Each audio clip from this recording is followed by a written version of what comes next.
मैं Vijendra Singh Parmar Pahuja law classes में आपका फिर से स्वागत करता हूं। जी हाँ, आज हम डिस्कस करने जा रहे हैं एक बहुत ही इंपॉर्टेंट केस, 2023 का बहुत ही महत्वपूर्ण केस है। केस का नाम है रितु छाबरिया बनाम भारत संघ। इस केस में काफी चीजें डिसाइड हुई थी जो, लेकिन हमारे एग्जाम पॉइंट ऑफ व्यू से जो इंपॉर्टेंट थिंग है वो मैं आपको यहाँ बताने जा रहा हूँ, तो ध्यान से सुनिएगा। देखिए, एक वर्ड आपने सुना होगा, डिफॉल्ट बेल। जी हाँ, डिफॉल्ट बेल का क्या मतलब होता है? डिफॉल्ट बेल का मतलब एक ऐसी बेल होती है जो कि इसका जो राइट आपको मिलता है अंडर 167 ऑफ सीआरपीसी। यहाँ पे जैसा कि आप लोगों ने पढ़ा होगा 90 डेज और 60 डेज का टाइम दिया हुआ है जो मैक्सिमम रिमांड दी जा सकती है। इनडायरेक्ट वे में चार्जशीट फाइलिंग के लिए भी ये टाइम माना जाता है।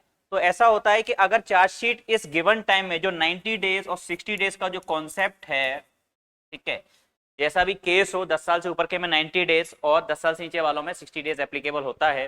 तो यहां पर अगर पुलिस 90 दिन या 60 दिन के अंदर चार्जशीट फाइल नहीं कर पाती है तो अभियुक्त को यहां पे डिफॉल्ट बेल का राइट अराइज हो जाता है। इसका मतलब सीधा सीधा ये होता है 90 डेज और 60 डेज हो गए, पुलिस ने अभी तक आरोप पत्र, चालान या जिसको हम चार्जशीट बोलते हैं वो यदि फाइल नहीं की है तो अभियुक्त को ये अधिकार मिल जाता है कि वो अगर अप्लाई करता है जमानत के लिए तो कोर्ट को उसको जमानत देना पड़ेगी और कोर्ट जमानत देने से इनकार नहीं कर सकता, क्योंकि ये उसका राइट बन जाता है, इंडिविजुअल राइट है जिसे कि कोर्ट देने से मना नहीं कर सकता है। अब इस केस में थोड़ी सी एक डिफरेंट प्रॉब्लम अराइज हुई। यहाँ पे समस्या उत्पन्न ये हुई कि भाई क्या अगर पुलिस ने ये 90 डेज और 60 डेज की रूल को फॉलो ना करते हुए मेलिशियसली, यानी कि जानबूझकर अभियुक्त से हो सकता है व्यक्तिगत कोई दुश्मनी या कुछ भी ऐसा रहा हो, उस वजह से अन्वेषण पूरा करने से पहले ही और चार्जशीट फाइल कर दे रहे हैं, तब क्या ऐसी दशा में जो राइट है डिफॉल्ट बेल का वो अभियुक्त का खत्म हो जाएगा या बना रहेगा?